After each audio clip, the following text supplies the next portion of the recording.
Okay, welcome to Sean Snow Day Presents with Misty Cortez. We're going over content. What's today's topic?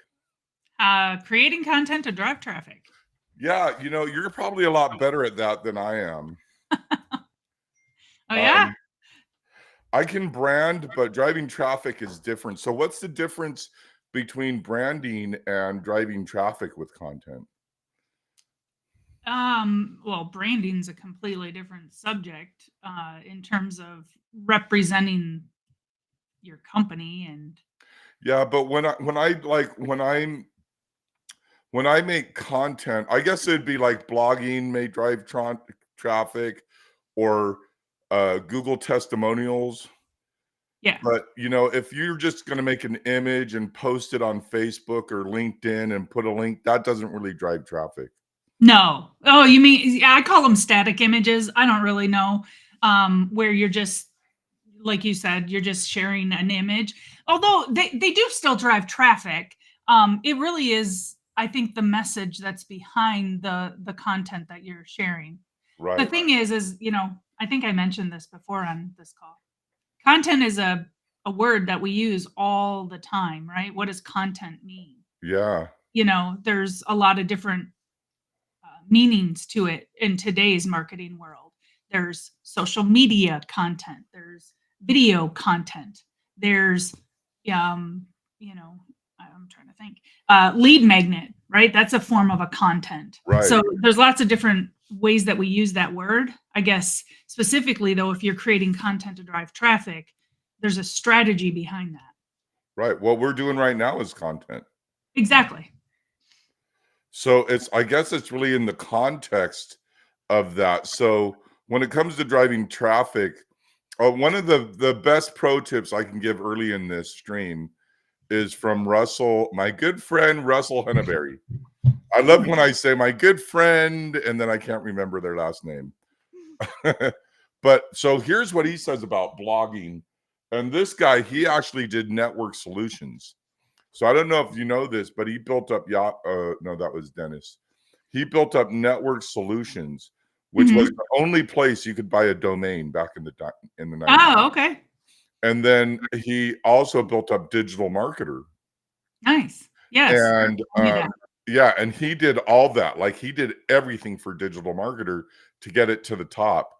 And one of the things he said is on a blog, if you have your analytics set up on a blog, and it's gonna, like, let's say the blog is 7 or 8 years old, but people are still reading it, and you got the analytics saying it's still getting hits and it's still getting a lot of hits, then that he calls that a raised hand.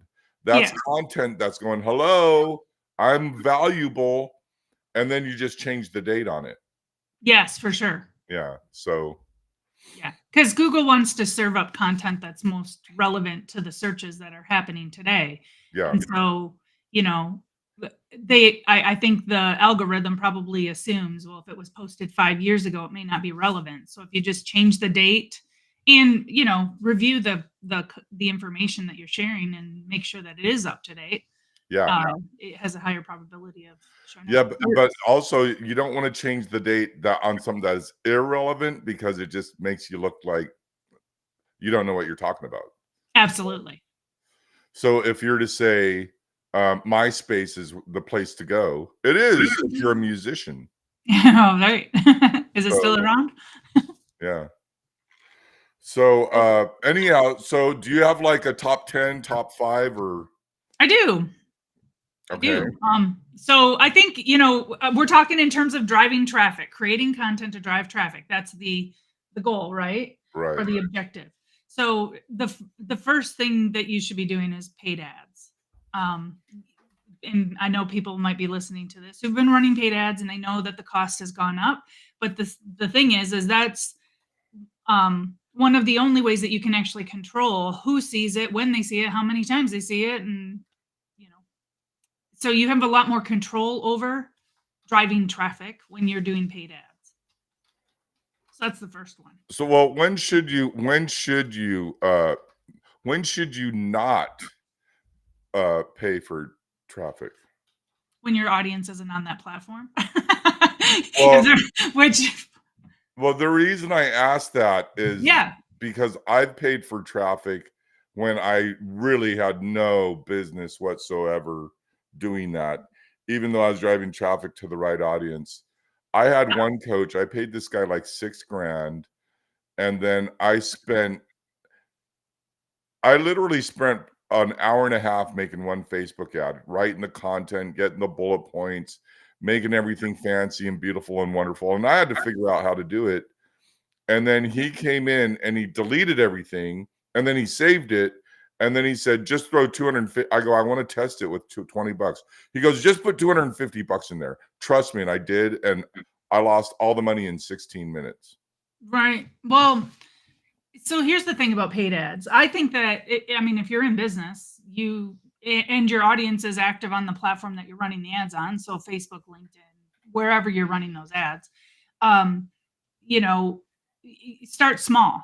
Like, you don't need to go big. I recommend that you do $5 a day. Like, start there and start driving traffic. And what happens is when clients start doing that, they start to see success and they start to realize, wow, my growth is really a mathematical equation. You know, if right now I'm doing $5 and I'm getting X number of leads, what would happen if I did $10 a day, right? And when I say $5, I don't know if I said per day. So per day. So $5 a day over, 30 days is $150 ad spend budget. And here's the thing, if we rewound the clock back 5 years, even, Facebook ads were complicated to set up. The targeting was challenging. The setup of the ads were challenging. Oh yeah. There were, and I think sometimes marketers kind of try to make it seem more challenging than what it is, because, if it's your business, you kind of get into the weeds of that conversation. But today you can set up a Facebook ad in minutes, like 2-3 minutes, with the help of Google's, tool. And now they have the AI, as part of their platform as well. So really, as far as targeting is concerned, you give them kind of like a general rule of thumb of, I want to go after women who are age 40 to 55. Sounds like and then me. From there, the AI takes over. So let me ask you a question. For the listening audience, this was about 6 or 7 years ago when I had built this ad, and it took forever. But no, we're super nerds, so of course I'm zapping it into Infusionsoft, and I'm making it go to Eventbrite, and I'm doing all this stuff and Meetup, and I'm making all the data. Like, once the lead ad, it was a lead ad. Once I captured that, it went all over the place. So my brain is like that. But for the people that they just want to make an ad in 2 to 3, 5 minutes that you said, using the AI technology today. You said Google, but did you mean Facebook? The Facebook? Oh yeah, sorry. Did I say Google? I apologize. Yeah, that's cool. But because I haven't made a ad with the new Facebook AI yet, but I'm wondering, does Facebook really have our best interest in mind when we're using that tech, or are they going to put an extra little cherry on top of 5 cents so that they make, or what are your thoughts on that?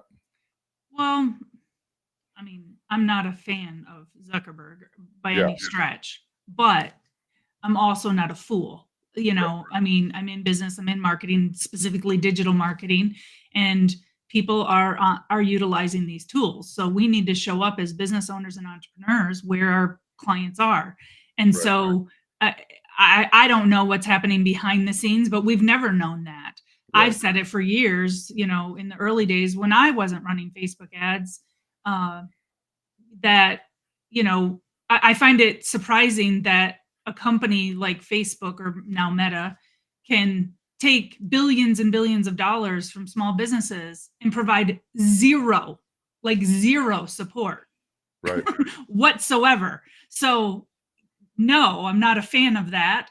But again, I'm also not a fool, and I don't think that we can ignore it. Now, are there other ways to drive traffic? Absolutely, and I think we should talk about those as well, because paid ads aren't the only thing, you know.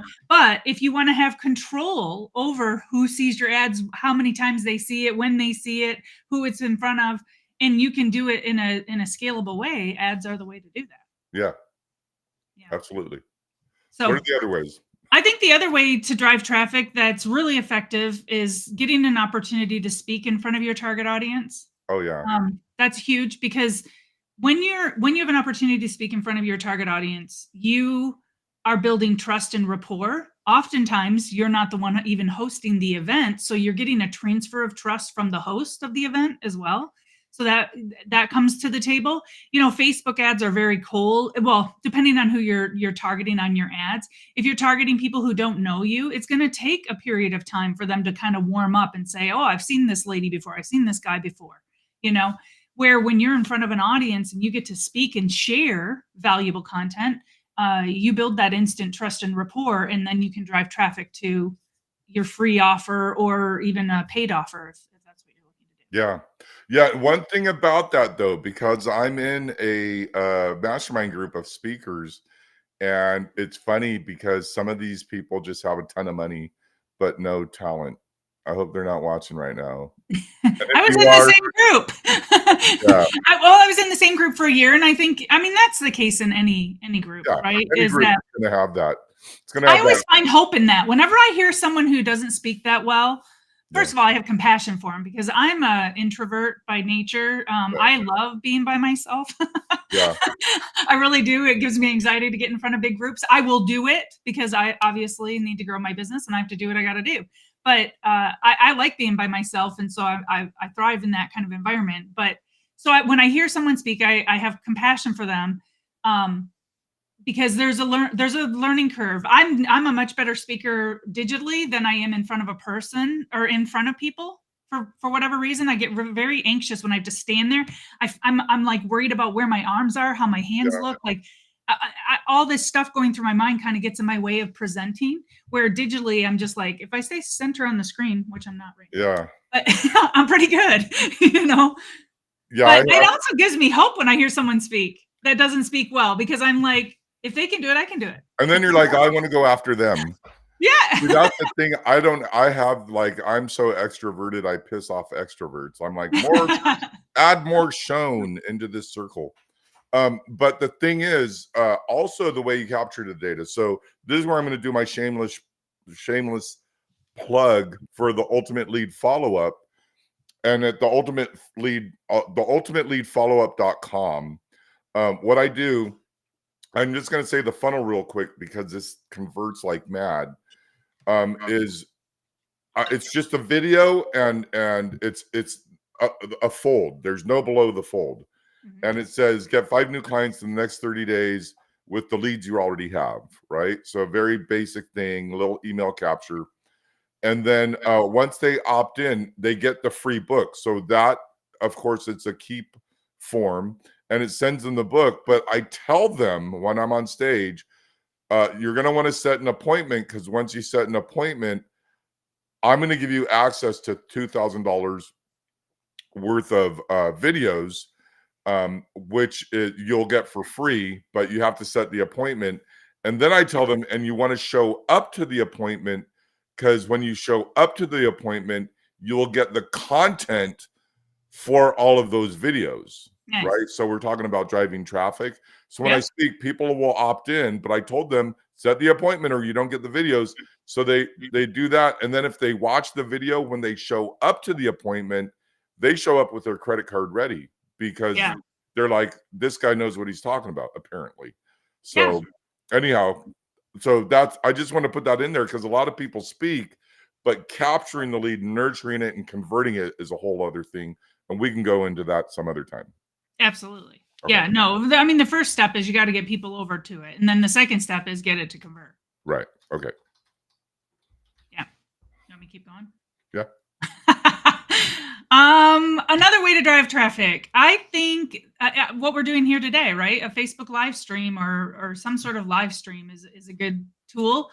I really encourage clients to do this because if I can get a client to go live for 30 minutes, and I don't even care if a single person joins them, right?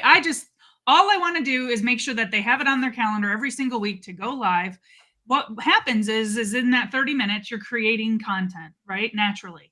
Yeah. It's in your tone of voice, it's with your point of view. And then I can take that 30-minute video, and what we do is we slice and dice it up into core content and micro content. So our core content that we create is, number one, that video is recorded. That can be uploaded to YouTube. YouTube is the number 2 search engine right now. So it's going to help you get found, which drives traffic. Then we take that video and we also add it to your blog. We extract the transcription from the video. We don't take the transcription and just post it to the blog. What we do is we reorganize it so it's organized in the form of an SEO blog. So it has your proper headings and tags and you know, external links and internal links and all those components that make up a good SEO, well-written, well-rounded blog. So Yeah. we post that with the video. And then we can extract the audio. And if they have a podcast, we can add a bumper on the intro and an outro on the audio. And voila, we have a podcast. And that's just another way to spread the message. And then from there, we can take the original video and we can slice and dice it up into what I call micro content. And the micro content is your social media hook. So you get those little nuggets of wisdom and you kind of use that to guide that individual off the social platform and over to your website where you're hosting your blog, or you can send them to YouTube as well. But on your website, if you have the video posted there where they can see the whole video, or if they prefer to read, they can read it, or they can listen to the audio if they prefer podcast. And also then you have content upgrades on that blog. A content upgrade is basically like an extension of the conversation that you had in that live. So it's like, today we're talking about how to create content. I could do a content upgrade of, let me show you how to add a content upgrade to your website, Yeah. right? And then walk them through those steps. And what I do is I have them opt in to get that next step. So that it's a way to capture leads as well. I know that's a huge strategy, kind of broke down as fast as possible, but that's the gist of it. Well, the best part about that is, like, first we talked about paid ads and speaking, and then live stream, and then you went into this whole breaking it up. And do you use any specific tools for that, or? Yeah, a few a few different tools. Yeah. So to extract the audio, we use otter.io, otter.io. And then to edit the video, we use Veed, Veed.io. I love Veed. It's really easy to use. To create the social media snippets, we use Veed, but we also use Canva. Canva is a really good tool. It's easy to use. You can make little snippets there too. Wait, Canva does video? Edits the video? Yeah, it'll do little videos. It's not like a video editing software like Veed is, but it definitely can take, you know, it can make reels and Okay, yeah. and all We kinds use Opus, so Yeah. Okay. Yeah. Or Orpus Clip is another good tool. I haven't really fallen in love with that yet. I know it's getting better, but it still chops the video up weird. You know, you can upload it and basically what it's doing is it's the AI is kind of like picking the clips it wants to clip. It doesn't always do a great job, so I'm still not on board yet with that. yeah. We It's still kind do of like, well, maybe we'll clip right here. Yeah, and I'm like, why there of all places? Oh, Right. okay. But here's the point of this conversation we're having Yeah. right here that I was making is the paid ads, the speaking. But the best part of this particular stream has been the past 3 minutes of what you talked about the live stream, and then redistributing the content. Now, back in the day when I was a wee child, anyhow, I mean, I would have to go in my video editing software. On my podcast, I would have a pen and I'd have to write down and I'd have to look at my clock. Okay, at this time. So I knew when to edit the video because we didn't have all this AI stuff. Then I'd have to break it up and then I'd upload it to Otter and then I'd have to, oh my gosh, it just took hours. And when I did a podcast, it would literally take me an hour to speak with the person and an hour to produce it. Yeah, we've got it down where if someone gives us a 30-minute video, it'll take us anywhere between 2 to 3 hours Yeah. to create all the content I just talked about. Okay. I mean, we're talking a blog, a YouTube video. We're talking like the tags, the titles, the meta descriptions, the descriptions, the hooks, the social content, all of it. Like 2 to 3 hours for I mean, essentially, you could stretch that one Facebook Live over the course of a month. Yeah. Now, I recommend that you do it every week, so that way, because more content equals more exposure, right? So, And here's the good thing about that. I remember getting my first fan. I'm going to tell this story. It's kind of weird, but it was probably in like 2008. And I was at the gym, and I was blasting out emails, and I don't even know what I was doing. I was probably talking about Think or Grow Rich, or just like a book I was reading. mhm. And I was at the gym, and I was in the dressing room. I'm just talking to some guy there. We're changing our socks, and he's like, "Hey, what's up?" And he goes, "So what's your name?" I go, "Sean." He goes, "Snow Day?" And I go, "Yeah." He goes, "Oh my God, I love your email." And I kind of went, "Whoa, man," because I've never had someone freak out like I'm a celebrity before. And I Yeah. was like, "This is right." But then, um, I just had someone say recently in the past 30 days, they go, "Sean, or maybe the past 60 days, because I quit posting up on my main Facebook page." But they go, I think I need to hire you to do marketing for me because I've been watching all your stories. And I'm like, "Stories?"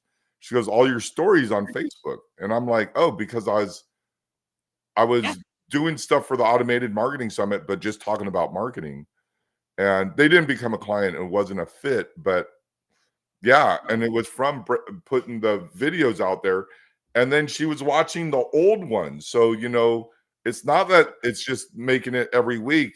People are gonna go back through your, what's it called? Your feed, or Feed. Yeah, your feed. and they're gonna watch previous things, and they get glued onto it if it's good content.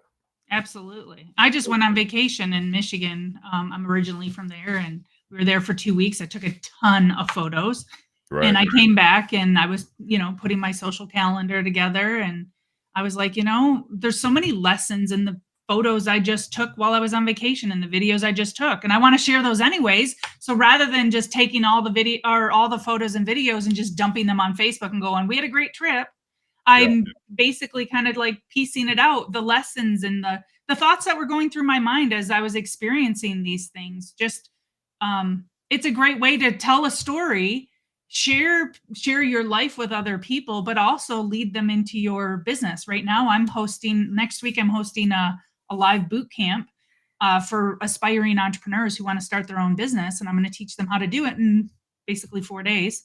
And all of the content that I'm using is the one from my vacation to Is get it them to sign is it up. face to face, or is it online?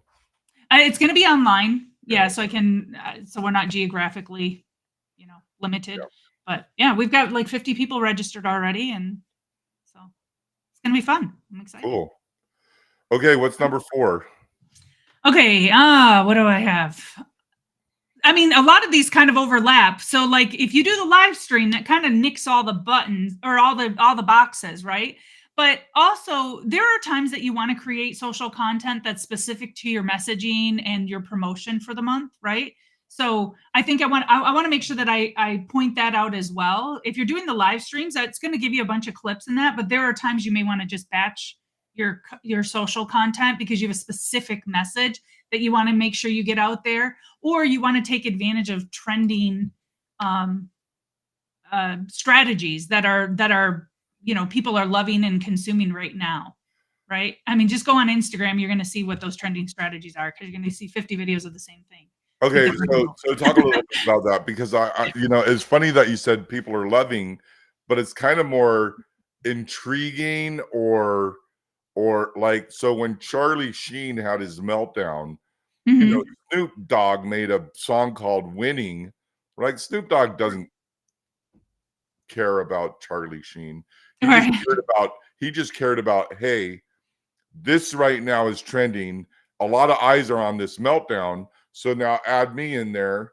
I'm going to sing my little song about winning, and then it's going to help me with all my, all the SEO and all that, so people are always, now not everyone wants to be associated with a meltdown or something.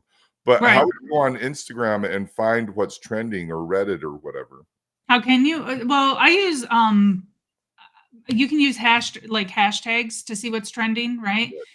There's a specific area inside your Instagram profile that you can check for trending audio. When you check the trending audio and click on that, it's going to open up a page that has all the different videos that were created using that audio. So that's another great way to Yeah.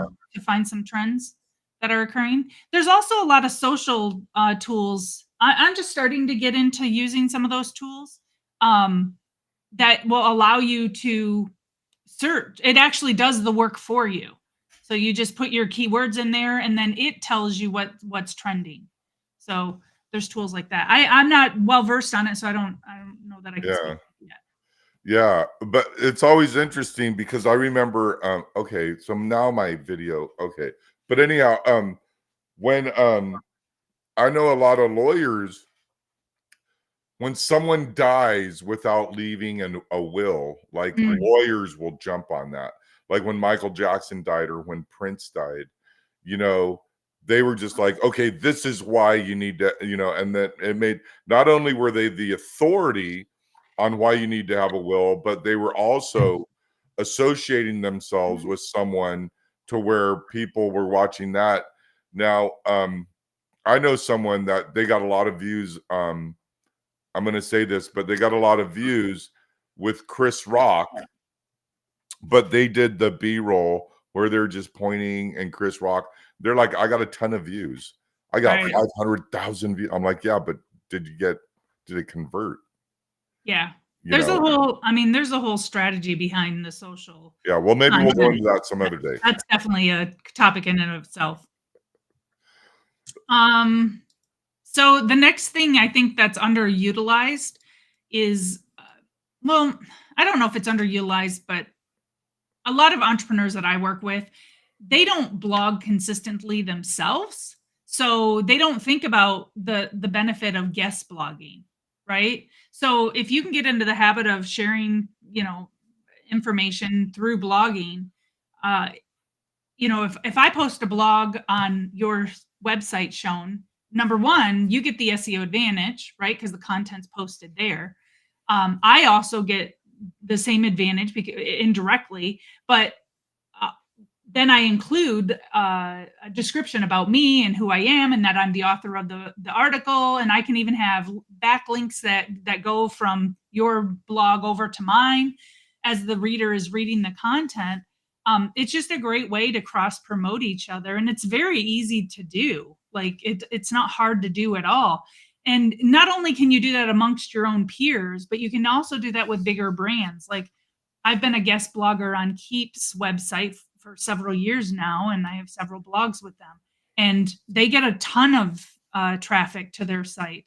And so indirectly, not only are they getting the advantage of they don't have to create all that content Right. themselves, but they also are helping promote me indirectly as well. Yeah. So I think guest blogging is another I have tool. this software where it blasts out. So you write your blog and it will blast out to everyone else's site.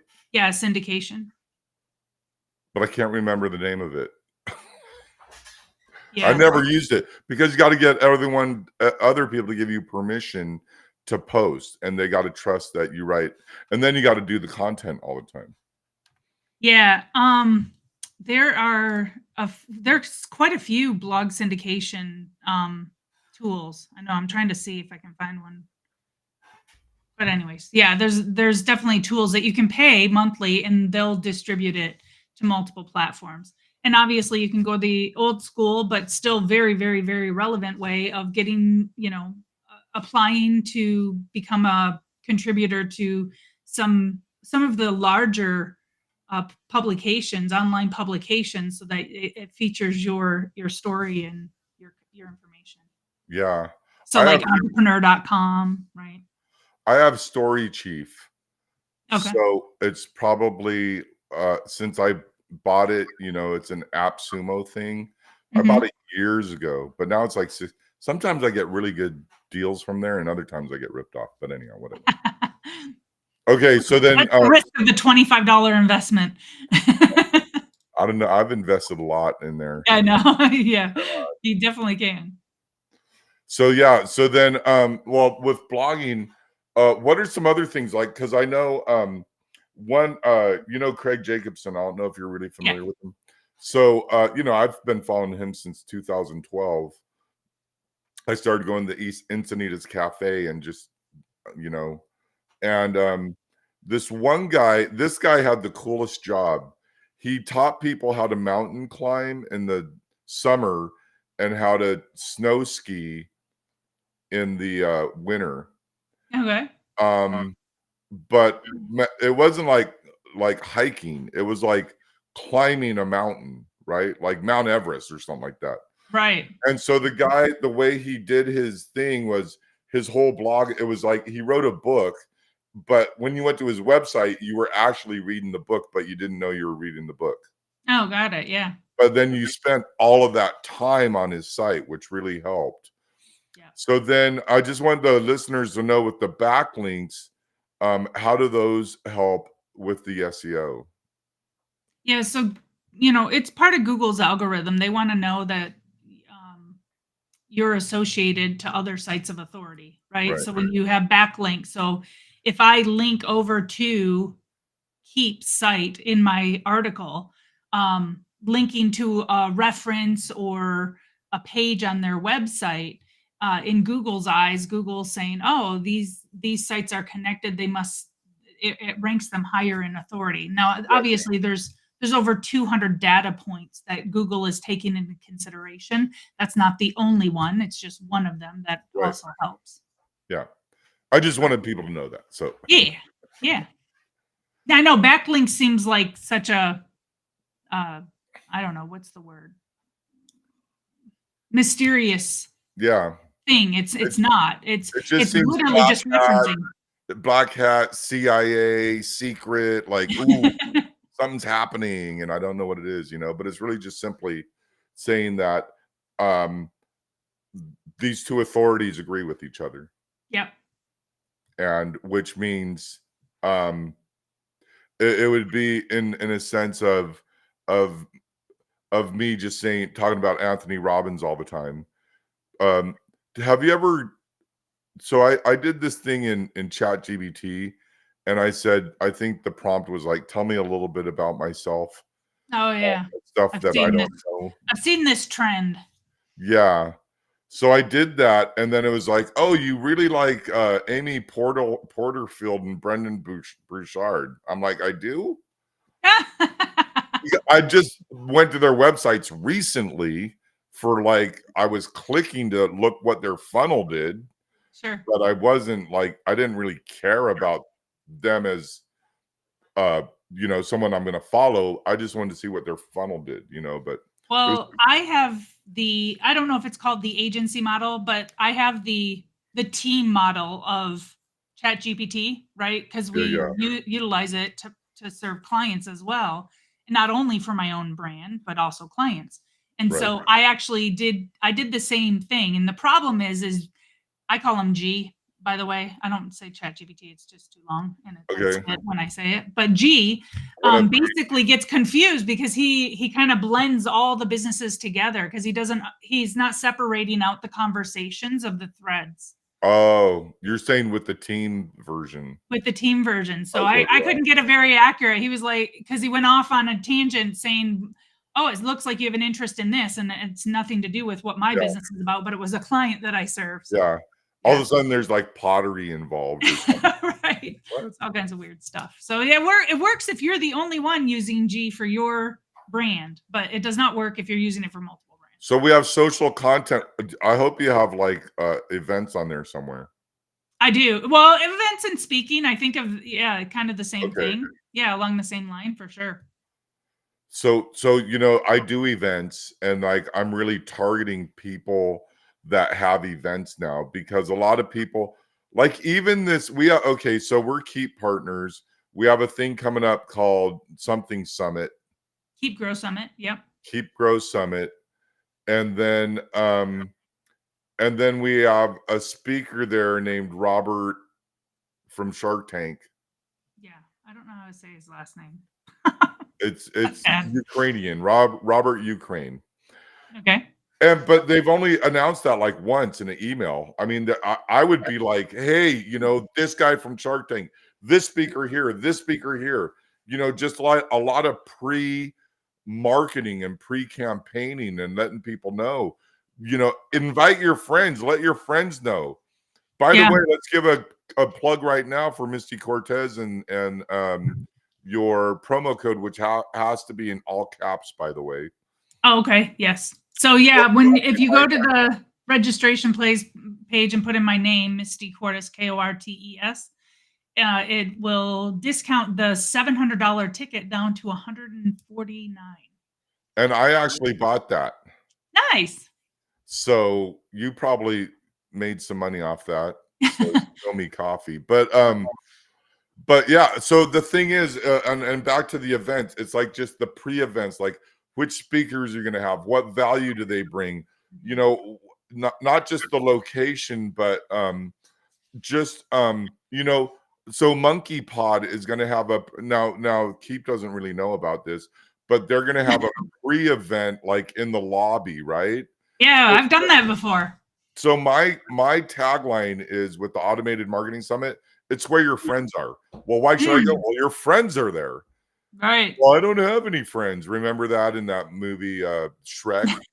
Yes. And you're like, well, that's why you got to come here, because your friends, you're going to make friends. Like, we're super nerds.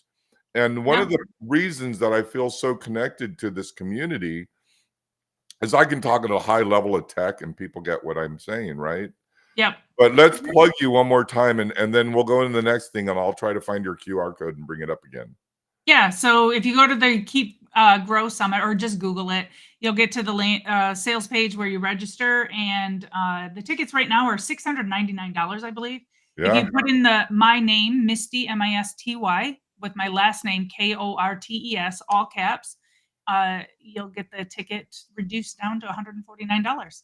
Come spend a few days in sunny Arizona. Yeah. While the rest of the country's getting cold, we're actually colder than normal too right now. But I have a sweatshirt on today, which is weird because that usually doesn't happen until like January.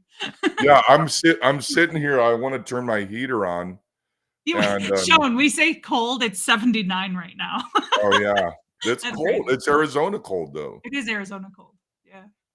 Okay, so I'm looking for your QR code as we go to the next step. Okay, yeah. So I think that you brought up a good. So when you talk about events, I often talk to clients about hosting their own virtual summits. Virtual Summit is a phenomenal way to drive traffic, grow your list, gain credibility and authority in your space, leverage collaborations. I mean, it takes a multitude of strategies all into one. So if you're the host of a virtual summit and you invite on 3 of your closest,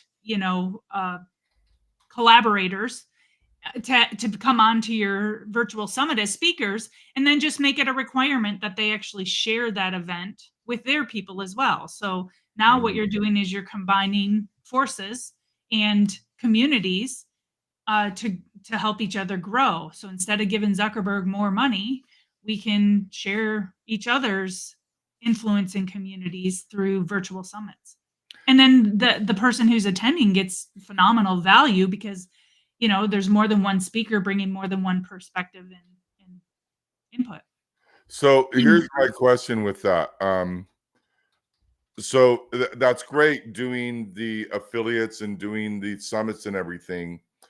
But what are some of the challenges you have with doing that? Well, people aren't always a person of their word. You can host an event, you can ask them to share, and then they don't. But Right. that also tells you who not to invite again next time, right? Right. And the thing is sometimes when you have someone on, they might not have a huge audience, but they bring a lot of value in terms of their experience and knowledge and expertise to the table. So that could be the trade-off as well. Oh yeah, I'll give you an example. I only have a small list of 750 agencies that are multiple 6-digit to 7-digit. So it's a small list, but it's quality. Sure, exactly. And these are the people you want to know. Yeah, I mean, shoot, I say this all the time. When I first started my business, I made $250,000 a year with a list of 600 people. Like, Yeah. quantity doesn't necessarily mean quality. So there's that. But as far as challenges are concerned, if you don't vet your speakers and they can show up and, and it not go well, the content is not good. And then they kind of bomb and it kind of reflects on you. So be careful and make sure that, at the very least, if you invite someone to come and speak at your event, go watch one of their videos that they have somewhere out there in the intranets. Yeah. Right? And make sure that they're Yeah. legit. Kind of what we're doing. So the last automated marketing summit was, it's kind of changed. And by the way, there's the QR code. So Thanks. anyone that's listening up to this point, and we'll do this sooner on the next one. I mean, we should really just have this at all times, just to bring people in. It's really not about selling a ticket. It's about getting people to come to an event that is really, really important to their business, to help them grow their business.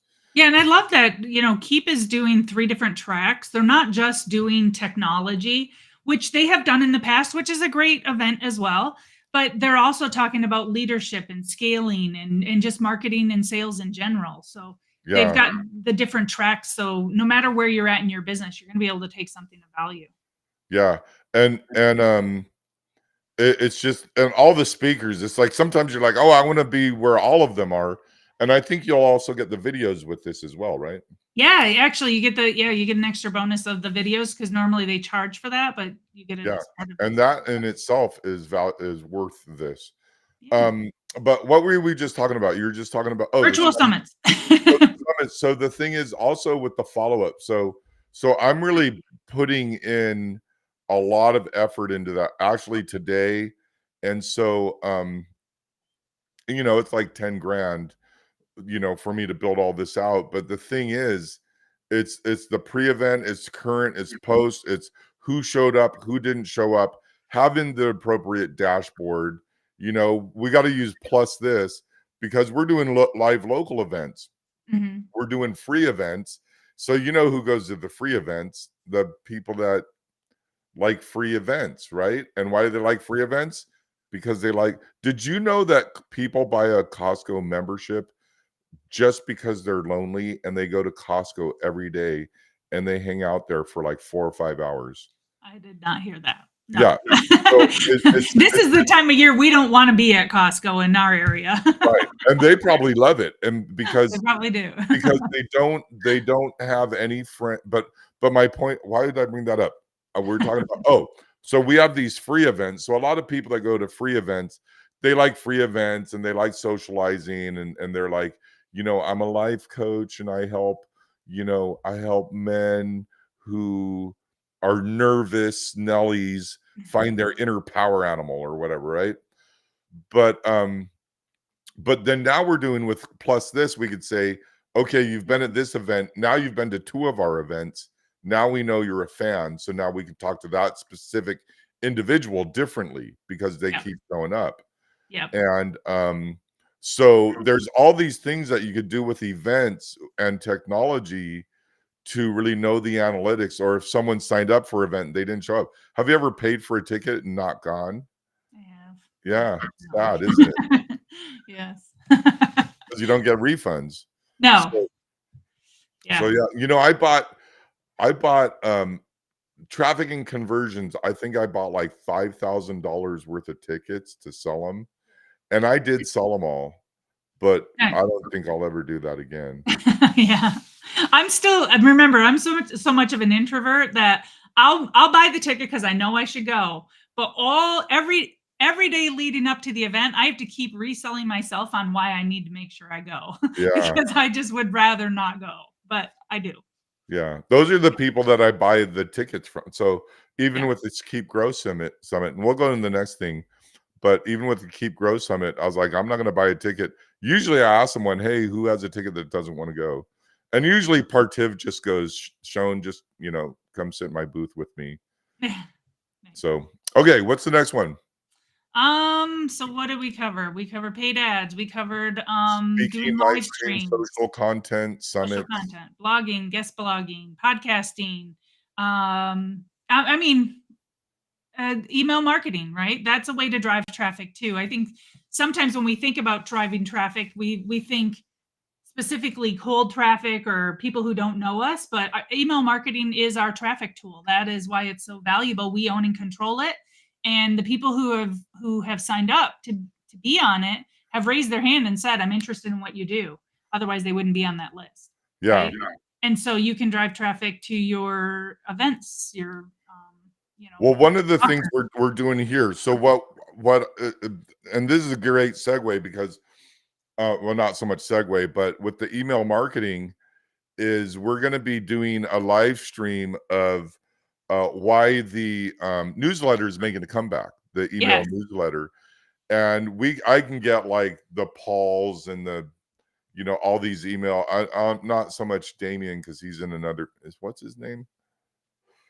Savage. Adrian. Yeah.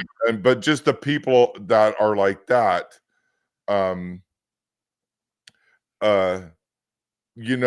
with the email marketing, like this is going to be big. So let's kind of do a deep dive into that, and just like a precursor to when we're going to do the newsletter making a comeback.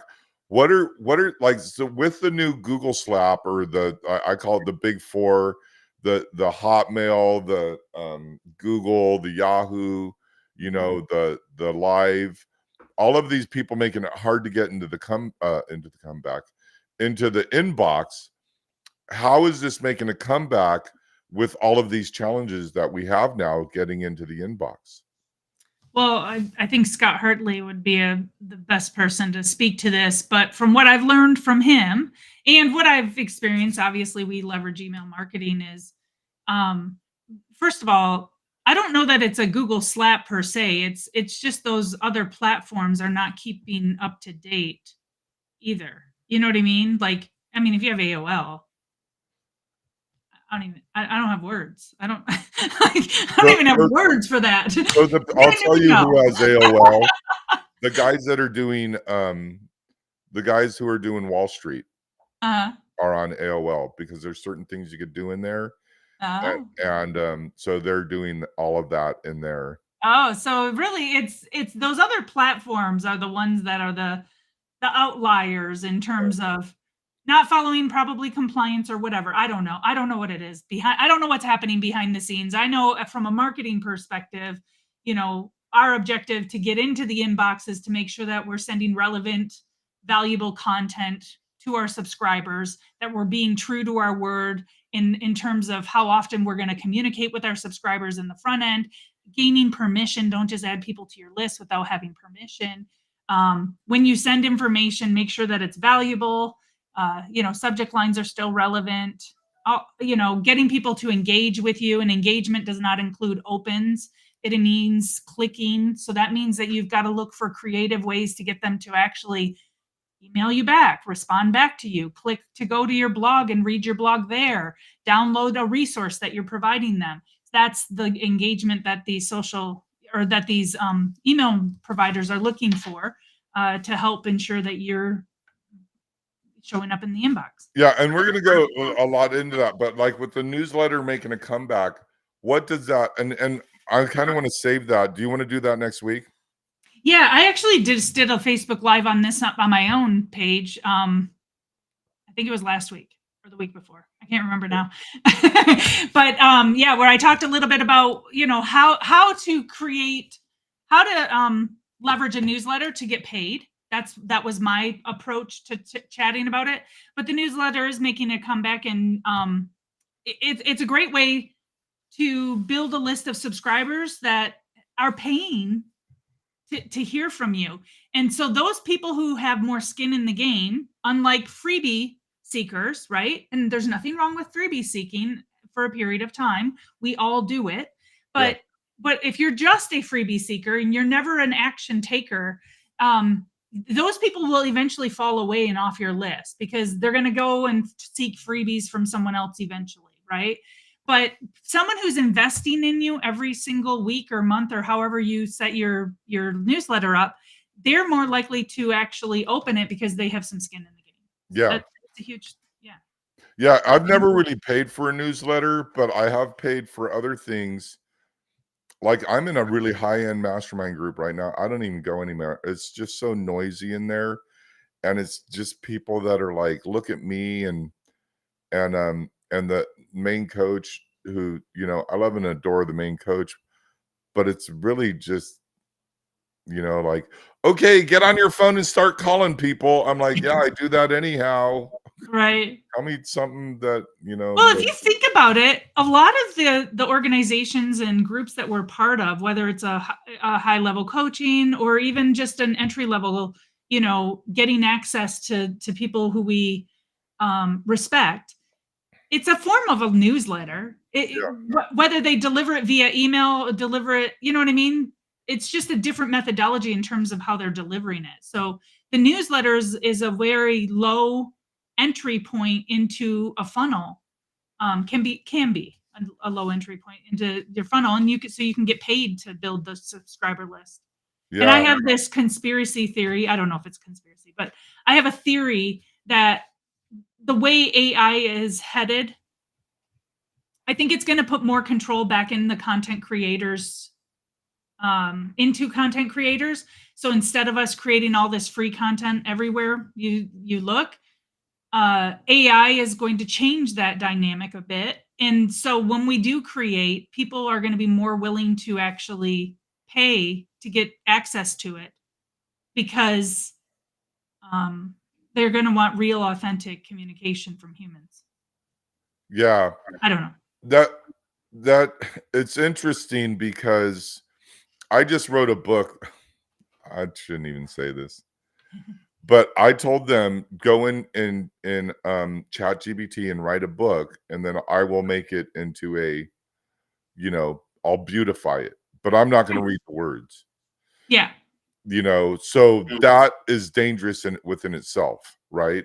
Yeah, and I'm not going to bash the AI tools out there in terms of just because AI helped you write it doesn't mean it was an authentic point of view.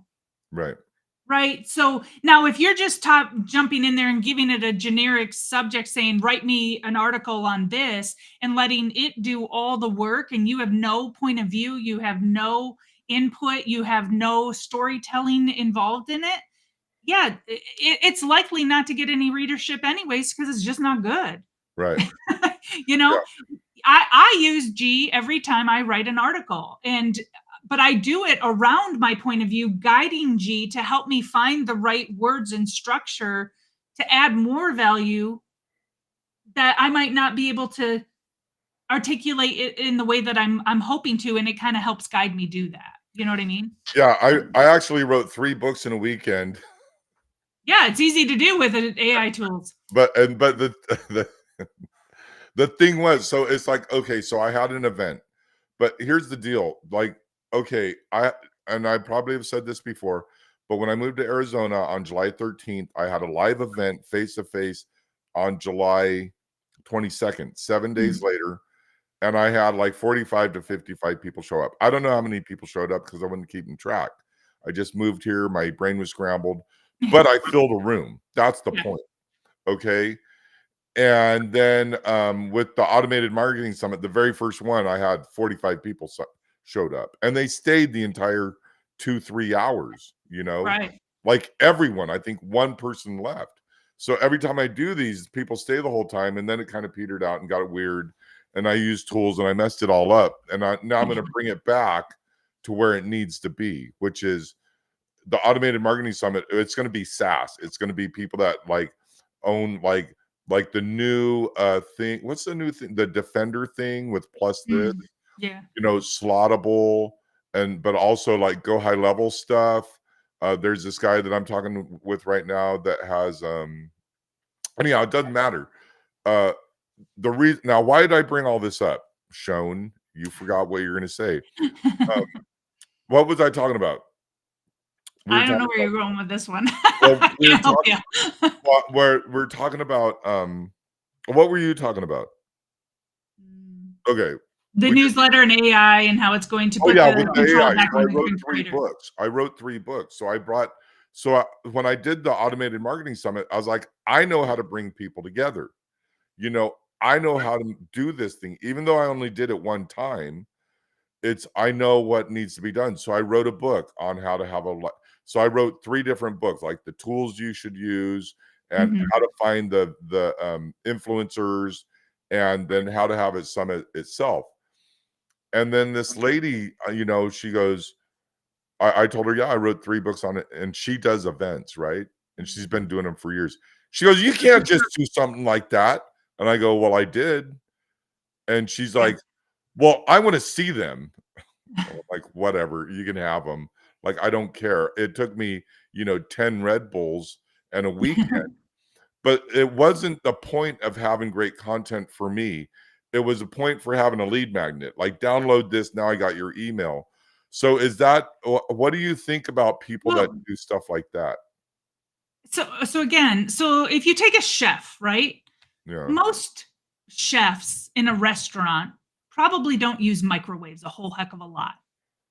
But right, I mean, Yeah, no, I agree because yeah, they're microwave doing stovetop, they're doing their thing, right? They're an expert in what they do, and that's how they approach it. yeah, If that very same chef is at home making dinner for friends and they use the microwave to heat up or to melt the butter instead of letting it melt overnight on the counter, is anyone in that dinner party going to go, he used the microwave, he doesn't know what he's doing, he's not an expert, he's not an expert chef? No, that would be ridiculous. Well, it's the same thing when you're leveraging AI, is that you're leveraging a tool that allows you to create content at scale. That does not mean you're not bringing your expertise to the table. There are some people who are not, but they were already writing crappy content to begin with. yeah, They don't have any viewership anyways because they don't create good content because they don't understand how to create good content. You and I as marketers, we understand the formula for great content, and that the formula for great content includes using a unique point of view, making sure that you're incorporating personal stories that connect with the reader. Um, the person who's just using AI can't make up well, maybe it can. It can. It's not going to make up a real life story that readers are connecting to. right. So it's not cheating. It's a tool like the microwave is, and people have been using microwaves for several years now. So I'm pretty sure like it's not going the microwave's not going away, neither is AI.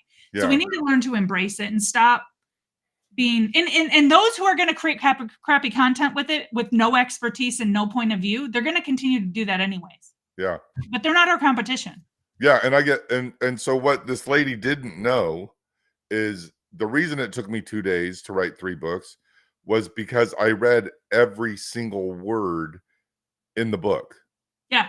And I was like, "Oh, no, it needs to say this," or, "Wait a minute, this is what I would say," or, "I'm gonna insert a little ditty right." Are we allowed to say that anymore? Anyhow, it's the 2nd time I've done that. But I've been saying it for years, so I'm gonna continue to say it. All right. But I'm gonna insert a little, like, poetic thing right here, Yeah. and, make it, like, just add my flavor into it, who I am and what I would have the book say, and I really put my heart and soul into these, and, um and now I'm gonna have to use them again because of my Yeah. new journey, so it was a valuable thing. So, I don't wanna kinda go down the AI path, but back to the live stream, when you're talking about what we call the triangle of trust, Mhm. right? Or just, like, taking, like, what let me ask you this, and I'm sure your viewers definitely would be interested in this. What are you gonna do with this particular content that you're developing today? Well, so what I do, if you go to my website, mistycortis.com, and I actually have a tab that says live, and those are my live streams. So what I do is at the very top of it, I take the code that Facebook gives you, and I paste it into my blog. So the video's at the top, and then I put my notes and kind of organize and summarize what we talked about here today in below that video. So if someone doesn't want to listen to the banter back and forth of you and I chatting, but they just want the core content and they just want to read it, then it's below the video, and that's what I do every week. Yeah. And so then and you use the Otter IO to do that? No, I just have a outline of notes that I write out myself before we jump on these calls of things, because you always put me you're always really good at putting me on the spot. Tell me, Misty, what's the 10 things? And I'm like, Well, I'm trying to get you to get the content to your yeah, audience and not because I would talk about something different sure. and then that would be and my so remember this is Shown Snow Day presents. So it's not about me, it's about I'm presenting Misty. Got it. Yeah, yeah. No, and I know that. So when I come into these calls, I usually have kind of an outline of what I want to share, and then I just use that outline and I post it below Right. the video. Yeah. That's what I And do. plus I'm I lazy. don't slice and dice these ones up yet, only because right now I'm in the mode of creating content on my social media that's specific to the audience I'm trying to attract. We're Yeah. not necessarily talking to that audience here today, but that's okay because it's still content that's relevant and will drive traffic to my site. Yeah. But right now I'm trying to get people to my event that I'm hosting next week, and so Well, that's my let's social talk about content. that. Let's plug that in and then wrap this up because we're kind Yeah, of if you go to mistycortis.com/boot camp, you'll kind of get an overview. And this is for aspiring entrepreneurs, meaning you've been on the fence, you've been thinking about, I'd like to own my own business. I'd like to have a business. And really what I'm looking to do is I'm looking for the people who have been an employee uh, for several years, possibly most likely even decades. They're 40 and older, and they're starting to realize a couple of things. Number one, I've given my life to an organization that is not giving back the way I'd like. I want more freedom, flexibility, and control. I'm turning 50 this year personally, and I keep talking about this only because, not because I want everybody to know I'm 50, but because I want a level of freedom in my life. I've always had freedom, flexibility, and control to some capacity. I've been able to raise my kids. I've never had to put them in childcare. Like we've been very blessed to be able to do that because I was always an entrepreneur. But now that my husband and I are getting older and our kids are grown, we forfeited at our 20s to be with our children, and in a good way. I'm not saying that's a bad thing, but now we're a bunch of 20-year-olds and we want to be gone every weekend. I want to take 4-day weekends every weekend. But yeah. I still want to work and I still want to contribute to the world.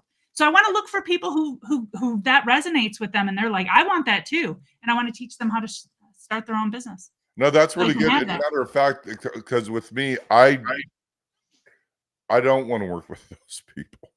Right. No, we're all different. Yeah, Yeah. and I've tried just me. So I'm in recovery and I've been sober a really long time, like decades and For decades you. and decades. Yeah.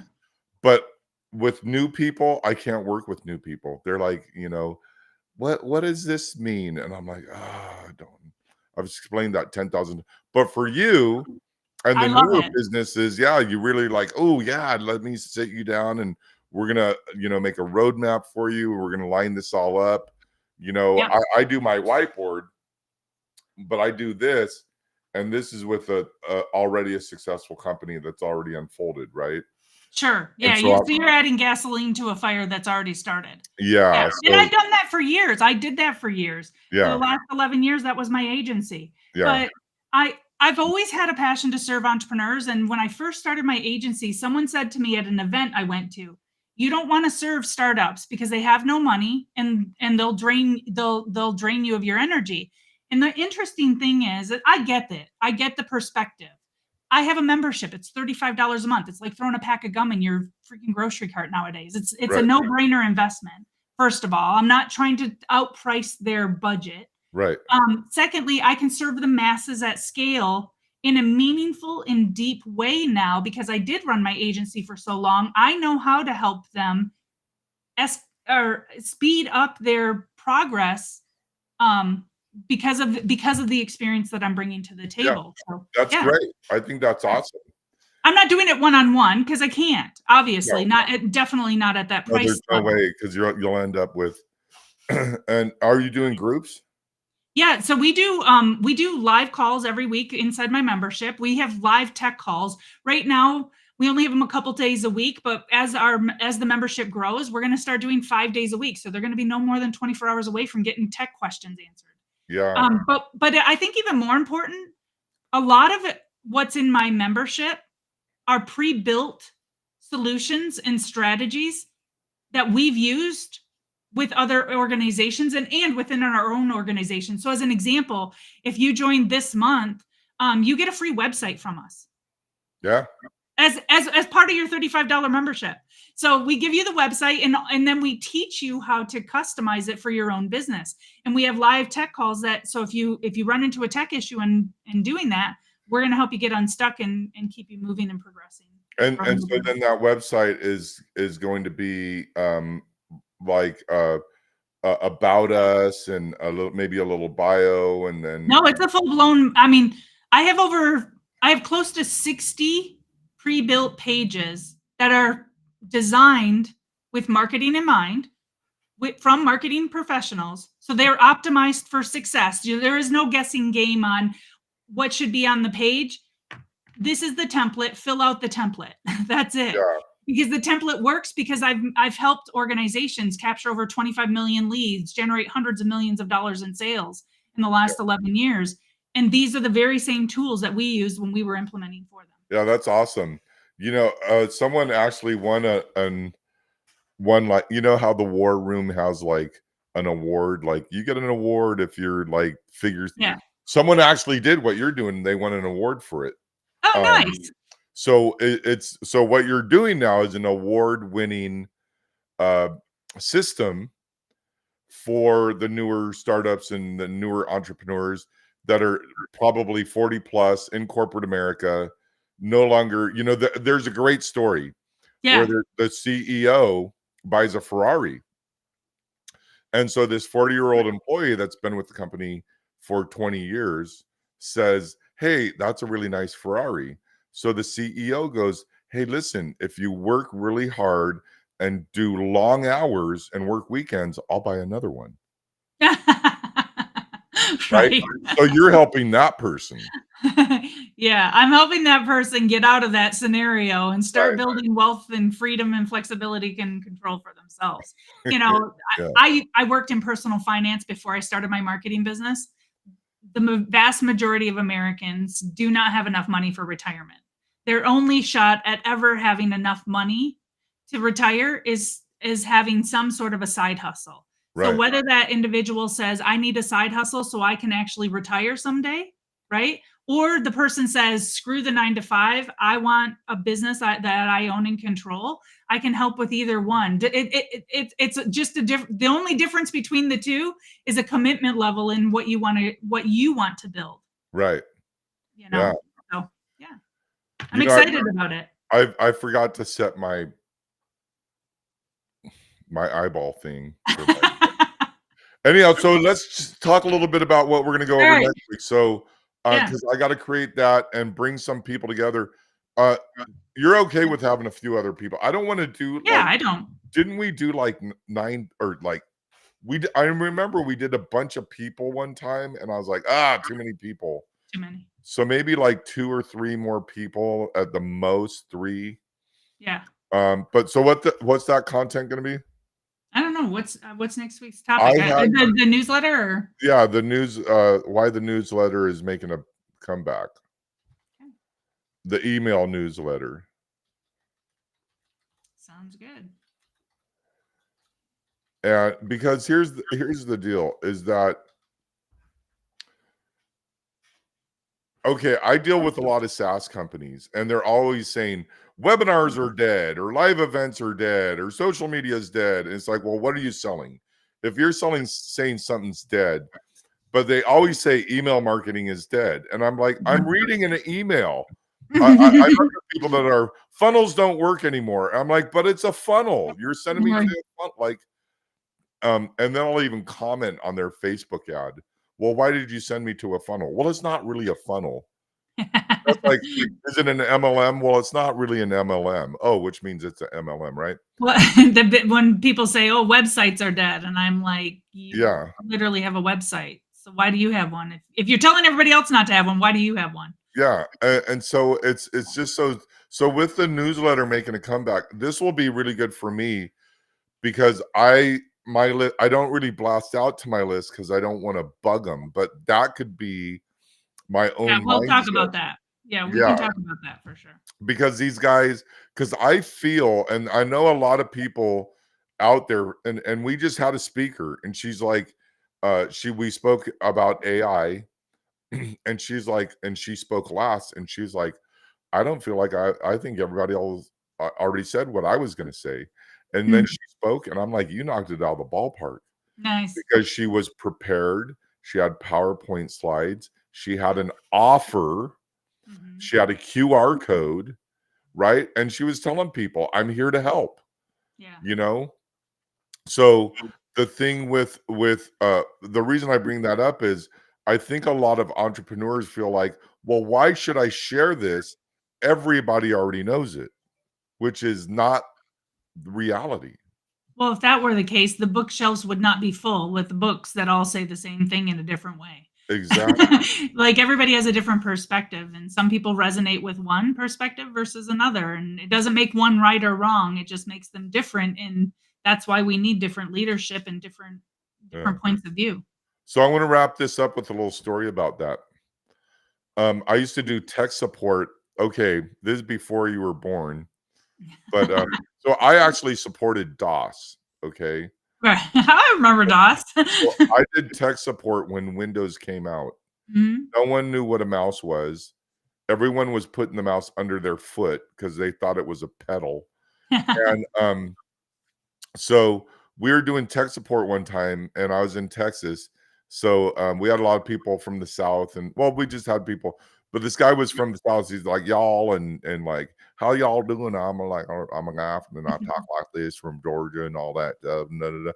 And so my friend was doing the tech support for the guy, and he was talking to the guy in just like my accent, which is just a West Coast accent. And the dude was not listening to him. Mm. And he kept looking at me. He's like, Joan, this guy's not listening to me. I don't know what to do. And and since we're in Texas, we know how to do the Southern accent. I go, talk to him in a Southern accent. So he goes, sir, can I get someone else to help you? The guy was like, sure. So he puts him on mute. He gets back, same voice, just And does a just with the Southern Southern. accent. And the guy listened to everything he said. Yeah. So you're right. With the book, we're saying the same thing. We're just speaking in a different tone, right? Yep. Or whatever. Yeah. Okay, cool. Well, we're going to wrap this up. We're coming to the top of the hour. I know we're ending a little early, but sometimes do you have anything more to say? No, I'm good. I think I said enough today. Yeah. I'm really thirsty. Out here in Arizona, we got to drink a lot of water. I'm dying today for some reason. Okay. So we'll show back up. So one more thing, everyone, if you made it this far, do the QR code here, put in, and how do you pronounce your last name? Cordes? Cortes, Okay. Kortes. I've been saying Cortez. I know everybody does. Yeah. It's all good. So go on the QR code right now. Go to the site. When you go to pay, put in Misty Cordes, all capitals. It's spelled in the QR code. Write that down on a piece of paper. Then take your phone. You're going to get the ticket for $149. Now, these are a few reasons why you want to go. First of all, it's where your friends are. Everyone there is going to really friendly and they really want to help. Second, the speakers are amazing. And it's not just about marketing, it's about scaling, it's about leadership, and it's also about mindset, right? How to break that mindset and get out of that stuck feeling that we all fall into. Another reason is the most important one is you're going to get meals. You get meals with this. Did you know Yeah. that, Misty? You get meals, you get the recordings, you get around amazing people, you get amazing speakers. I spend It's sunny in Arizona. and And it's in it's sunny. Yeah, and it's in sunny Arizona. And if you think about it, the meals themselves, I mean, I spend $30 on a hamburger or a Right. cheeseburger. I mean, so you're going to be getting food, you're going to be getting the videos, you're going to be in a warm, safe place in a wonderful hotel with plenty of parking. All that stuff comes with it. Yep.